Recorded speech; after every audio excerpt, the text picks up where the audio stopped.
그리스도인이 가장 속고 있는 것이라는 제목의 말씀 전하겠습니다. 제가 한 초등학교 1학년 아니면 2학년 때였던 것 같은데 비가 와서 시골 운동장은요 지렁이가 이렇게 많이 나와요. 비가 오면. 그래서 친구랑 지렁이를 가지고 놀고 있었는데 동네 형이 지나가면서 이런 말을 딱 하는 거예요. 야, 지렁이 만지면 다음날 죽어. 그때부터 죽음의 공포가 저를 휩싸였는데 너무 불안해서 막 울었어요.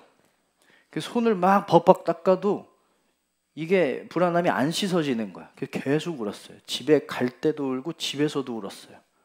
엄마가 놀래서 너 왜 울어? 그랬는데 혼날까 봐 말을 못하는 거야. 엄마 나 지렁이 만져서 내일 죽을 것 같아 라고 말하면 혼날 것 같아서 말도 못하고 계속 울고 있는데 결국에는 막내 누나한테 얘기를 했어요. 그랬더니 누나가 안 죽는데 우리 누나가 아까 그 동네 형보다 더 누나거든. 그러니까 누나 말이 더 맞는 거겠죠. 그때 누나 말을 믿고 모든 두려움에서 구원받게 됐어요. 죽지 않는구나. 여러분 거짓이 하는 게 이런 거예요. 우리가 거짓에 속으면 쓸데없이 두려워하고 괜히 힘들어하고 낭비를 하게 돼요. 내비를 잘못 찍어서 잘못 간 적이 있거든요. 그만큼 저는 시간 낭비한 거죠. 기름 낭비한 거죠. 우리가 속으면 이렇게 엄청나게 괜한 일에 낭비를 하게 됩니다. 하나님의 뜻을 우리가 정확하게 분별해야 되는데 잘못 알고 있고 잘못 믿고 있을 때가 너무나 많아요. 난 최선을 다해서 이게 하나님을 위한 일이고 하나님을 섬기는 일이고 이게 맞다고 생각했는데 알고 봤더니 이게 하나님이 원하시는 게 아니었다. 잘못된 방향이었다. 라고 한다면 얼마나 허무하고 헛될까요?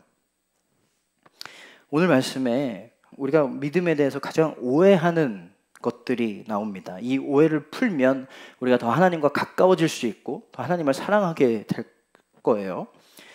그리스도인이 가장 속고 있는 것 중에 하나는 마귀가 방해했다고 믿는 거예요. 마귀는요, 일을 방해하다기보다는 제대로 아는 것을 방해해요. 근데 우리는 마귀는 뭔가 일을 방해한다고 생각해요. 요한계시록 12장 9절 보면 마귀라고도 하고 사탄이라고도 하며 온 천하를 꿰는 자라. 이게 마귀의 속성이에요. 마귀의 속성은 뭐냐면 속이는 자, 속이는 일을 해요. 늘 하나님과 말씀이 진짜가 아니라고 속입니다.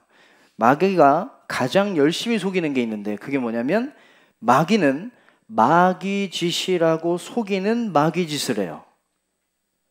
우리가 열심히 준비한 일이 있고 기도로 열심히 노력했는데 잘 안 되거나 아니면 하나님을 제대로 못 믿게 되면 내 믿음과 헌신과 열심의 부족 때문일 텐데 그때 우리는 마귀가 방해해서 그런 거야 라고 생각할 때가 있어요. 이게 마귀가 하는 일이에요. 마귀가 가장 좋아하는 건 우리가 마귀 탓을 하는 거예요. 마귀가 그래서 그런 거야. 그래서 난 자연스럽게 잘못 없다고 생각하게 되죠. 난 열심히 했는데 마귀가 잘못해서 그런 거야. 그래서 반성을 통해서 내가 더 나아지지 못하게 해요. 그래야 회개할 죄가, 회개를 못한 죄가 남게 되고 그만큼 우리가 하나님과 멀어지게 되니까. 이게 마귀의 큰 그림이에요. 마귀 탓을 하라고. 계속해서 우리한테 속삭여요. 네 잘못 아니야. 내가 한 거야. 아담과 하와는 마귀가 속여서 하나님이 먹지 말라고 했던 선악과를 먹었는데 이것만 속은 게 아닙니다. 창세기 3장 13절 보면 여호와 하나님이 여자에게 이르시되 내가 어찌하여 이렇게 하였느냐. 여자가 이르되 뱀이 나를 깨므로 내가 먹었나이다. 여러분 어차피 말씀 안 지키고 믿음 흔들려서 먹은 건 자기들이잖아요. 근데 끝까지 내가 한 게 아니라 뱀이 했대요. 지금 끝까지 마귀는 속이고 있어요. 내가 한 거야. 내 탓을 하면 돼. 넌 잘못 없어. 너 회개할 거 없어. 그건 죄가 아니야.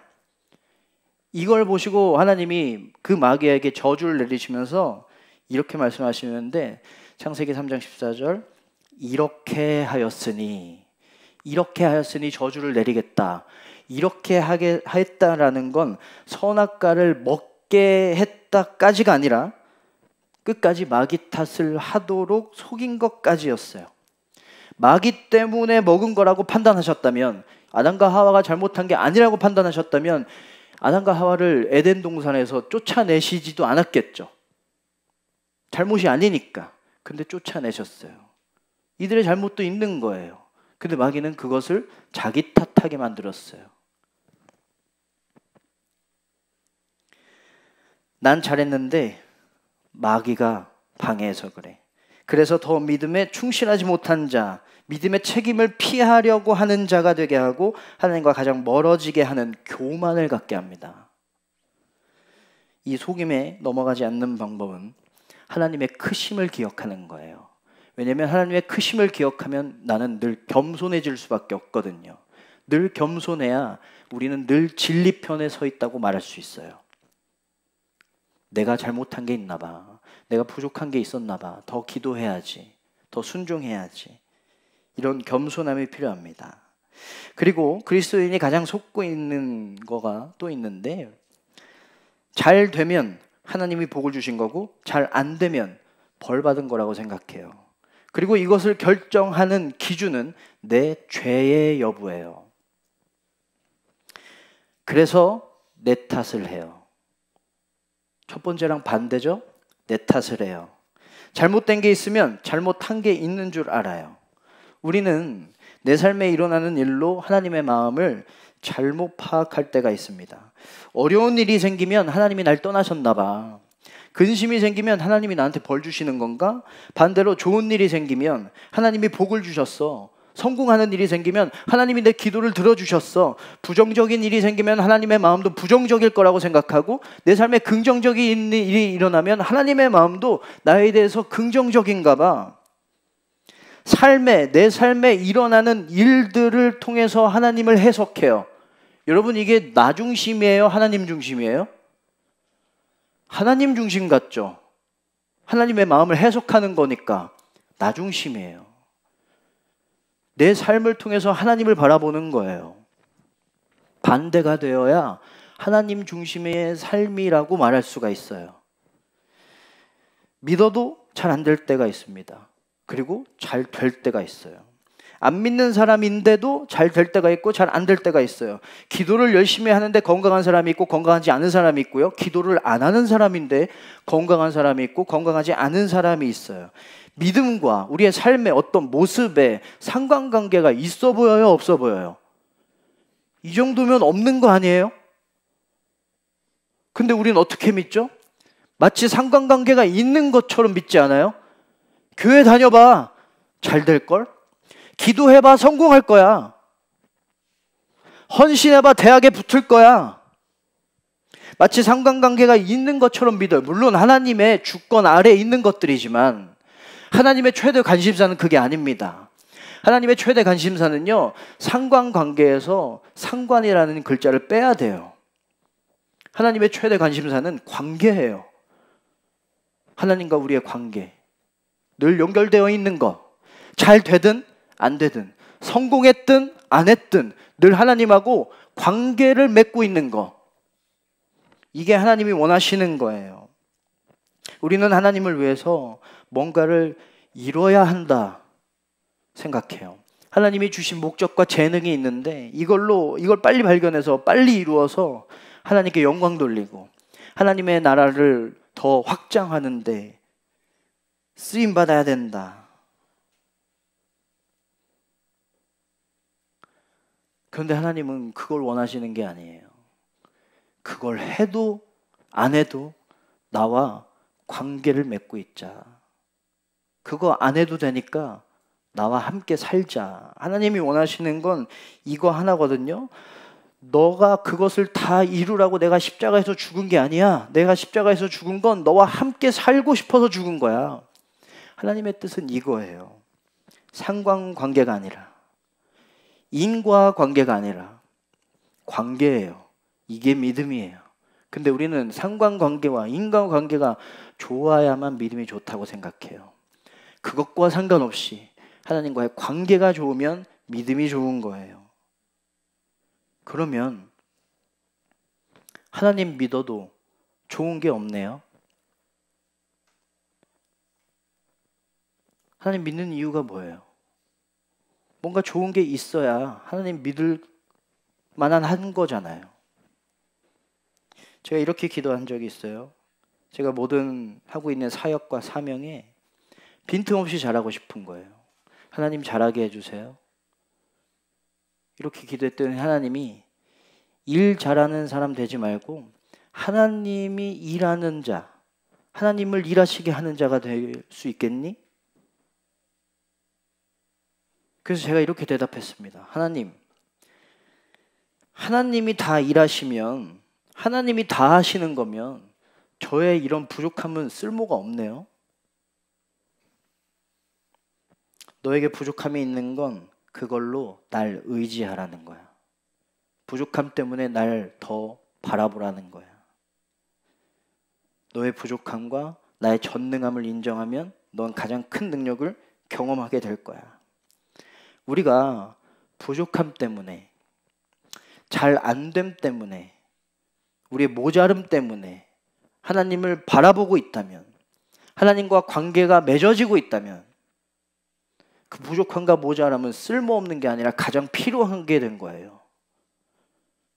하나님과 내가 함께 사는 게 우리에게 가장 좋은 거니까. 그게 가장 큰 복이니까. 여러분, 악인이 형통할 때가 있죠. 나쁜 사람이 더 잘 살 때가 있어요. 근데 아니에요. 그건 형통이 아니에요. 그건 잘 살고 있다고 말할 수가 없어요. 하나님과 떨어져 있다면 그건 잘 사는 게 아니에요. 그건 형통이 아니에요.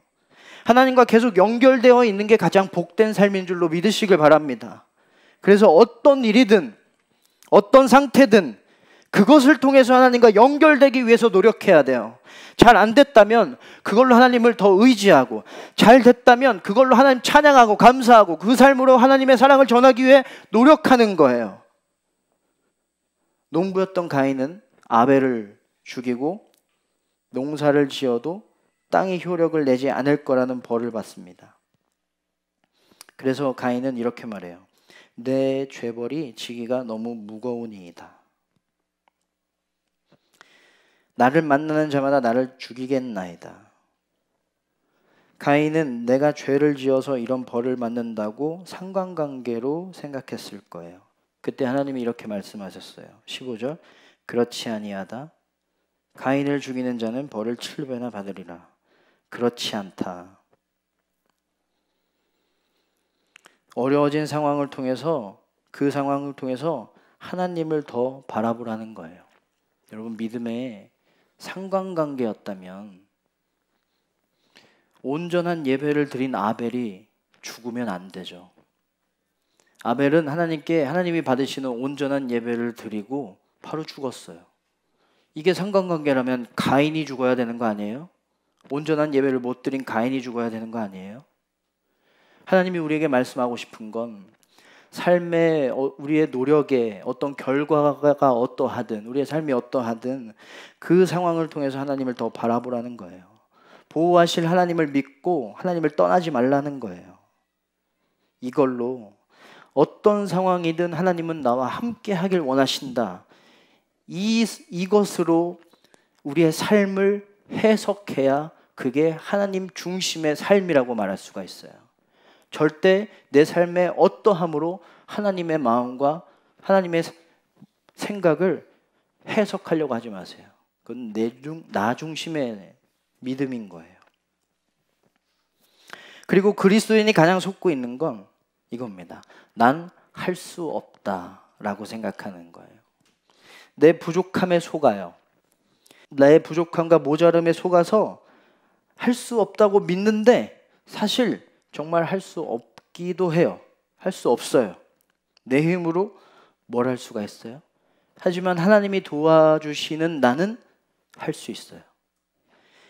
예전에 제가 대학 선배랑 고등학교에 예배를 만들어 보자라는 생각으로 한 고등학교에 점심시간에 과학실에서 예배를 시작했어요. 교회 다니는 선생님 한 분하고 그 예배를 시작했는데 처음 예배를 했는데 5명도 안 오는 거예요. 근데 당연하죠. 점심시간에 뭐 해야 돼요? 밥 먹어야 되잖아요. 그 다음에 매점 가야 되잖아. 그 다음에 자야 되잖아. 왜 오겠어?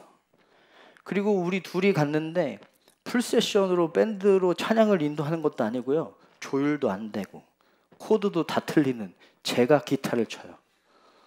왜 오겠어요 여기에? 당연히 안 오죠. 첫 예배를 드리고 하나님한테 하나님 괜히 한다고 했나 봐요. 망했나 봐요 하나님. 저 못하겠어요. 근데 그 다음 주에 제 학교 선배가 비정의 무기를 들고 왔어요. 여러분 칸초라는 과자 알아요? 분홍색 깍으로 들어있는 거. 고등학생들 되게 이상하다. 교회에서는 과자 주면 피자 주고 햄버거 줘도 거들떠도 안 보거든. 좋아하는 티 하나도 안 내거든. 근데 학교만 가면 애들이 거지가 돼. 칸초 하나에도 막 구름대처럼 몰려와요. 막 그거 칸초를 주니까 과학실이 한 몇 주 지나서 꽉 찼어요. 의자를 갖고 와야 돼요. 딴 데서. 하나님이 칸초로 임재하셨나 봐요.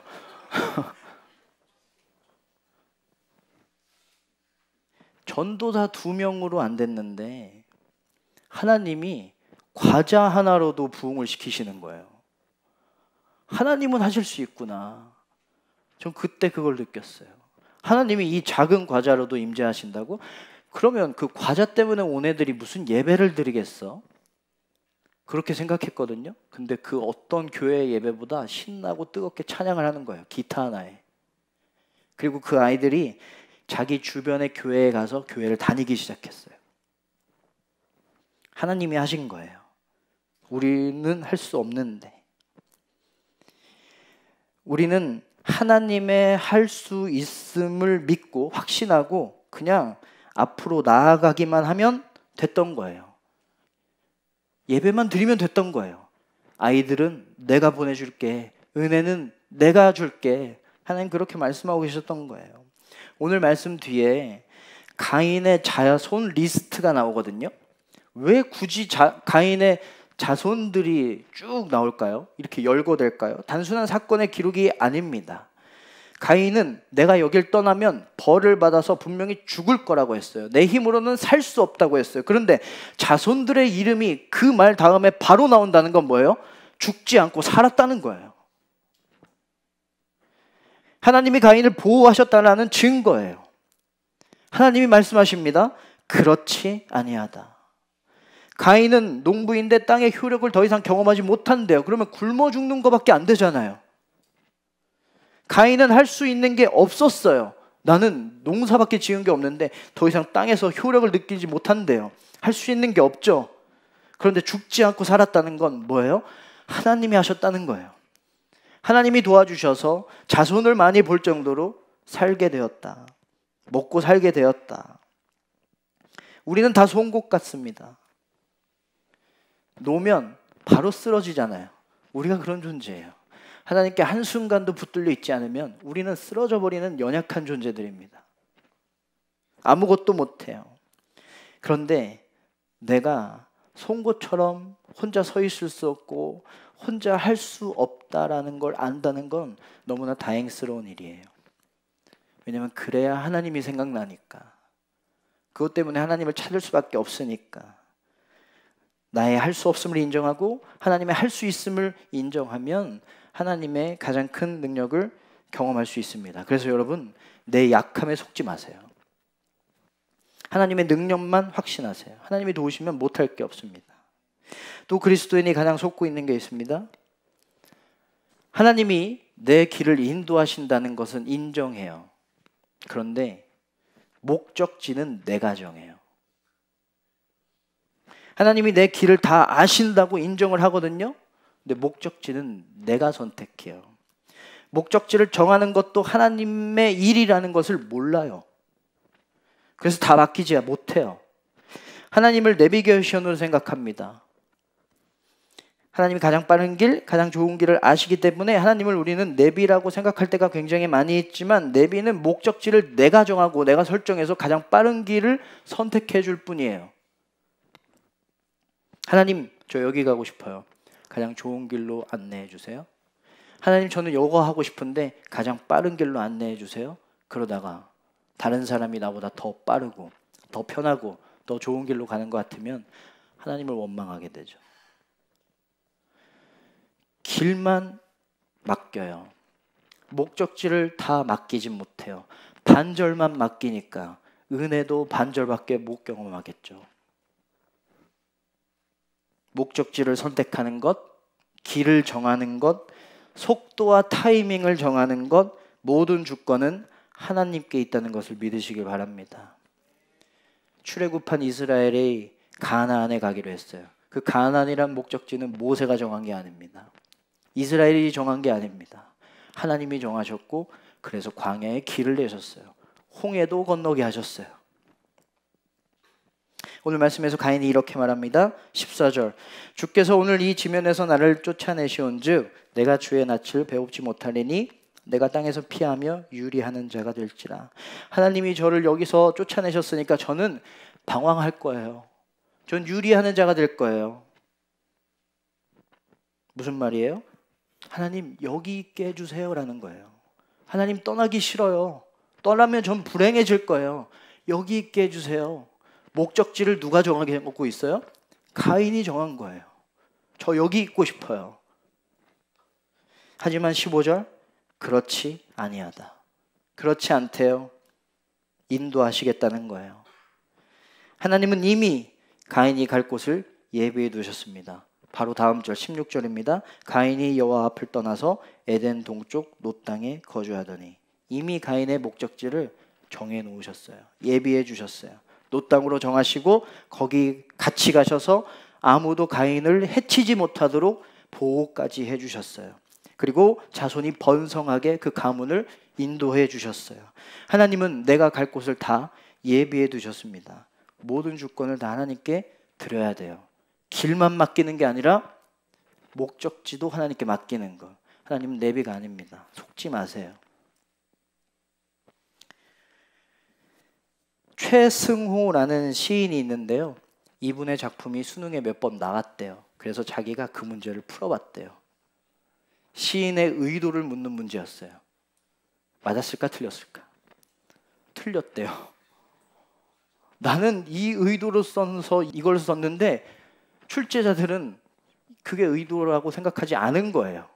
누가 틀린 거예요? 시인이 틀린 거예요? 문제가 틀린 거예요? 문제가 틀린 거죠.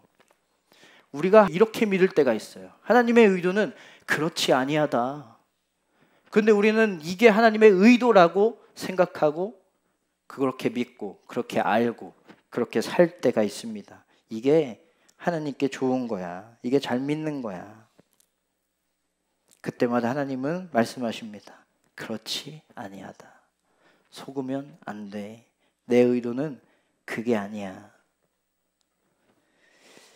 마귀에게 속지 않는 겸손한 자가 되려면 하나님의 위대하심을 믿으면 돼요. 내 죄 때문에 이런 거야 라고 속지 않으려면 죽기까지 하신 하나님의 함께 하심을 믿으면 돼요. 나 때문에 못하는 거야, 나의 부족함 때문에 못하는 거야, 할 수 없어 라고 속지 않으려면 하나님의 전능하심을 신뢰하면 됩니다. 하나님 때문이라고 속지 않으려면 하나님의 선한 인도하심을 믿으면 돼요. 우리가 속지 않으려면 어떻게 해야 될까요?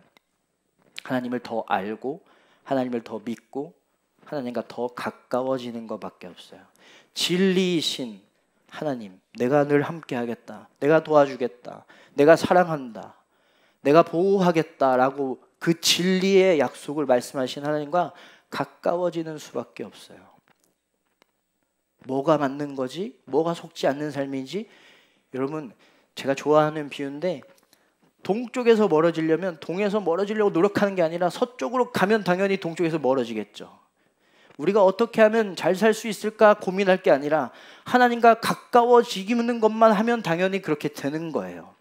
하나님을 더 알려고 노력하고 하나님을 더 믿으려고 노력하고 하나님과 함께하기 위해서 노력하고 하나님이 전능하시다, 위대하시다, 함께하시다, 사랑하신다, 보호하신다, 선하게 인도하신다라는 이 약속에 더 가까이 우리의 마음과 생각을 가까이 하며 나아갈 때 우리는 속지 않고 진리로서 살 수 있습니다. 가장 옳고 가장 나에게 맞는 삶을 살 수밖에 없어요. 그게 가장 큰 복인 줄로 믿습니다. 속아서 잘못된 방향을 향해 헛된 삶을 사는 게 아니라 가장 옳고 맞는 가장 값진 삶 사는 우리가 되기를 주님의 이름으로 축원합니다.